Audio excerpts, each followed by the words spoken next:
আমার সঙ্গে রয়েছেন তৃণমূল নেতা দেবাংশু ভট্টাচার্য। দেবাংশু, শুভেন্দু অধিকারী রাজ্যের বিরোধী দলনেতা, তিনি একটা বক্তব্য সামনে রেখেছেন। তিনি বলছেন যে মহালয়ার আগেই এই পুজো উদ্বোধন, তাই নাকি এই ধরনের ঘটনা ঘটছে। একটা সাপ কি বলেছেন শুভেন্দু অধিকারী আমরা একবার শুনবো, শুনে আপনার কাছে আসছি। আপনাকে বলি, আমরা সনাতন ধর্মে বিশ্বাস করি। দেবী মা দুর্গা, তার অভিশাপে এটা হয়েছে। পিতৃপক্ষে পুজো উদ্বোধন, হিজাব পরে পূজা উদ্বোধন মা দুর্গা মেনে নেননি।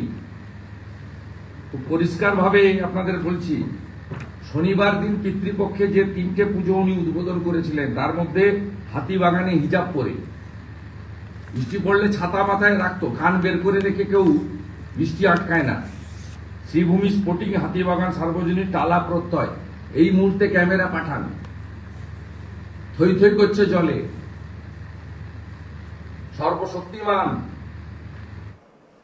দুটো কথা দেবাংশু, যেটা বললেন শুভেন্দু অধিকারী যে পিতৃপক্ষে পুজো উদ্বোধন, সেই কারণে সাপ। আমি প্রশ্নটা করব, এটা কি প্রকৃতির সাজা নাকি ডিভাইন ইন্টারভেনশন? শুভেন্দু অধিকারী যে বিষয়টা উল্লেখ করেছেন, আরেকটা বিষয় তিনি বলছেন যে হিজাব পরে পুজো উদ্বোধন, বৃষ্টির জল কানের পাশে কাপড় গুজে আটকায় না। ওই চার কাটা পাগলটাকে আপনারাই সিরিয়াসলি নেন, ওর বাবা শিশির অধিকারীও সিরিয়াসলি নেন। যাই হোক, প্রশ্ন যখন করেছেন বিরোধী দলনেতা, উত্তর দেওয়াটা আমার কর্তব্য। প্রথম কথা হচ্ছে, তাহলে আমি প্রশ্ন করতে চাই, কার পাপে কুম্ভে শত শত মানুষ মারা গেল? কুম্ভে পদপিষ্ট হয়ে তাহলে শত শত মানুষ মারা গেছে, তাহলে কি শুভেন্দুর রাজনৈতিক বাবা নরেন্দ্র মোদীর পাপে, অমিত শাহের পাপে, যোগী আদিত্যনাথের পাপে? কার বাবার কাদের পাপে মারা গেছে কুম্ভে হাজার হাজার মানুষ? উত্তর দেবে। 22শে জানুয়ারি রাম মন্দির উদ্বোধন হয়েছিল, ওই দিনকে কি তিথিতে উদ্বোধন হয়েছিল? মন্দির কনস্ট্রাকশন কমপ্লিট হয়েছিল। পুরীর শঙ্করাচার্য কি বলেছিলেন? মন্দির কনস্ট্রাকশন না হলে ভগবানের প্রাণ প্রতিষ্ঠা করতে নেই, কারণ অসম্পূর্ণ মন্দির মানে ভগবানের অসম্পূর্ণ শরীর। এটা পুরীর শঙ্করাচার্য বলেছিলেন। কিন্তু মন্দির অসম্পূর্ণ, সেই অবস্থাতে 22শে জানুয়ারি 2024 রাম মন্দির উদ্বোধন করেছিলেন নরেন্দ্র মোদী শাস্ত্রীয় বিধি ভেঙে। যেখানে নরেন্দ্র মোদী নিজে শাস্ত্রীয় মতে উদ্বোধন করতে পারেন না, সেটা একজন পণ্ডিত বা পুরোহিতের করার কথা। তিনি দেশের প্রধানমন্ত্রী হয়েছেন বলে তিনি সব করে দিচ্ছেন, তিনি করলেন। করার পর কি হলো? 400 সিট 250-তে নেমে এলো। পাপে? মোদীর পাপে? অমিত শাহের পাপে? শুভেন্দুর রাজনৈতিক বাবার পাপে? যোগী আদিত্যনাথের পাপে? উত্তরপ্রদেশে রাম মন্দিরের সিটে বিজেপি হারলো, যোগীর পাপে? মোদীর পাপে? অমিত শাহের পাপে? শুভেন্দুর রাজনৈতিক বাবার পাপে? উত্তরপ্রদেশের 80টা সিটের মধ্যে 70 থেকে 44-এ নেমে এলো। মোদীর পাপে? অমিত শাহের পাপে? শুভেন্দু রাজনৈতিক বাবার পাপে? উত্তর দেবে? উত্তর দিতে পারবে? আর বাকি রইল পিতৃপক্ষে উদ্বোধন। Very good question. Mamata Bandyopadhyay এবারও বারবার বলেছেন, আমি মহালয়ার আগে শুধুমাত্র মণ্ডপ পরিদর্শন করতে আসি, উদ্বোধন আমি দেবী পক্ষেই শুরু করি। এটা মমতা বন্দ্যোপাধ্যায় নিজেও স্পষ্ট করে বলেছেন। ঠিক আছে। 2 নম্বর কথা, মমতা বন্দ্যোপাধ্যায় যদি দেবী পক্ষে পূজা উদ্বোধন করেন, সেখানে আপনি দেখবেন মমতা বন্দ্যোপাধ্যায় মাতৃমূর্তিকে ফুল অর্পণ করছেন, ফিতে কাটছেন। কিন্তু তার আগে, মহালয়ার আগে তিনি যে উদ্বোধন গুলো করেছেন, দেখবেন শুধু মমতা বন্দ্যোপাধ্যায় সেই পূজা কমিটি স্টেজে উঠেছেন, স্টেজে উঠে পূজা কমিটিকে এবং ক্লাবের সদস্যদের শুভেচ্ছা জানিয়ে চলে এসেছেন। একজন মুখ্যমন্ত্রী 1 বছরে পুজোয় কয়েক হাজার পুজোর উদ্বোধন করছেন, তাকে টাইমটাও মেকআপ করতে হবে। শুভেন্দু অধিকারীর মতো নয় শুধু কাঠির ক্যারাম বোর্ড কমিটি দুর্গাপুজোর প্রোগ্রামে ডাকতে হয়। একটা কথা একটু জিজ্ঞেস করতে পারি এখানে, একটা কথা একটু জিজ্ঞেস করতে পারি, সেটা হচ্ছে এই যে আপনি বললেন, আপনি দুটো জিজ্ঞেস করুন। না না না, আমি কোশ্চেনের মাঝেই, মানে আপনি বললেন বলেই মনে হলো, এই যে আপনি বললেন না যে রাম মন্দির তখনও কমপ্লিট হয়নি, তার আগেই উদ্বোধন হয়ে গেল।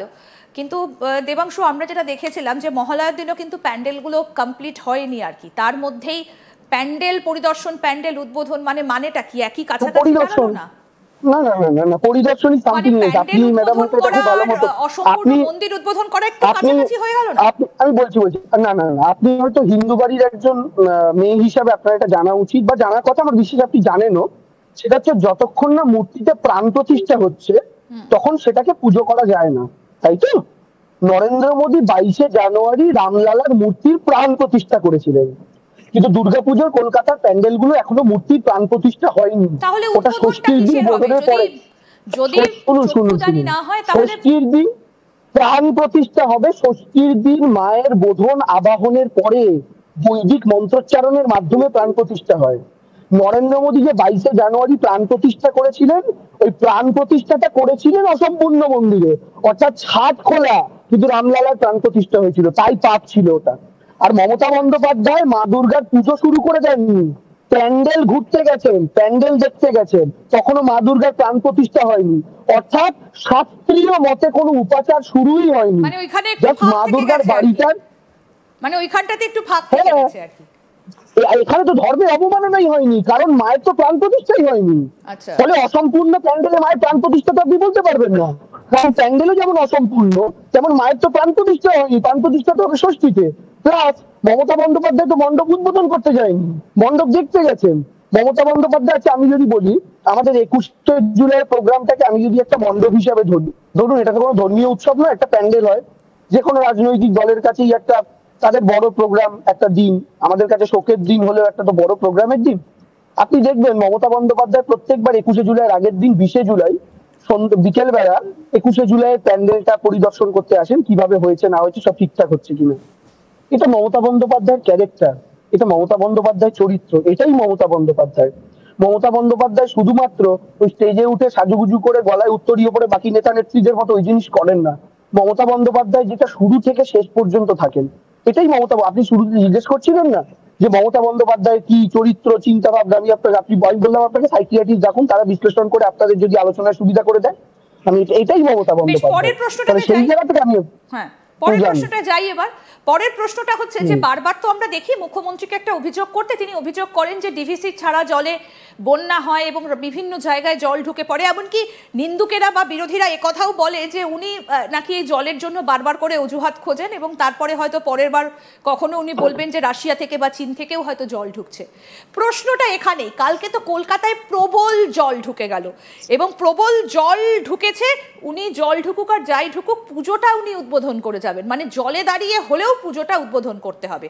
মানে এটা কি প্রত্যেক বছর, যেমন গত বছর একটা ঘটনা, এবছর একটা ঘটনা, মানে এটা কি একটা কলকাতা ট্রেন্ড সেট হয়ে গেল, মানে যাই ঘটে যাক না কেন পুজো উদ্বোধনটা আটকাবে না? দেখুন, আপনি তো প্রথম কোনো সংবাদ মাধ্যমে কাজ করছেন না, আপনাকে আমি অনেক কম বয়স থেকেই দেখে আসছি সংবাদ মাধ্যমে কাজ করতে। পুজোর দিনে তো বহু লাইভ টেলিকাস্ট, না আমি বলছি পুজোর দিনে তো বহু লাইভ টেলিকাস্ট আশা করি আপনিও করেছেন স্টুডিওতে বসে। কি চিত্র দেখতে পাচ্ছ এখন? দেখতে পাচ্ছি ইন্দিরা প্রবল বৃষ্টির মধ্যে ছাতা মাথায় নিয়ে মানুষ ঠাকুর দেখার ক্রেজ কিন্তু মানুষের কম নেই। তখন ইন্দিরা দেবী স্টুডিওতে বসে বলছেন, এটাই তো কলকাতা, এটাই তো বাঙালির দুর্গোৎসব, বৃষ্টি মাথায় নিয়েও বাঙালি প্যান্ডেল ওপেন করতে বেরোয়। মনে পড়ছে? চেনা চেনা লাগছে তো কথাগুলো? একদম। তো বৃষ্টি মাথায় নিয়ে বাঙালি যদি ঠাকুর দেখতে বেরোয়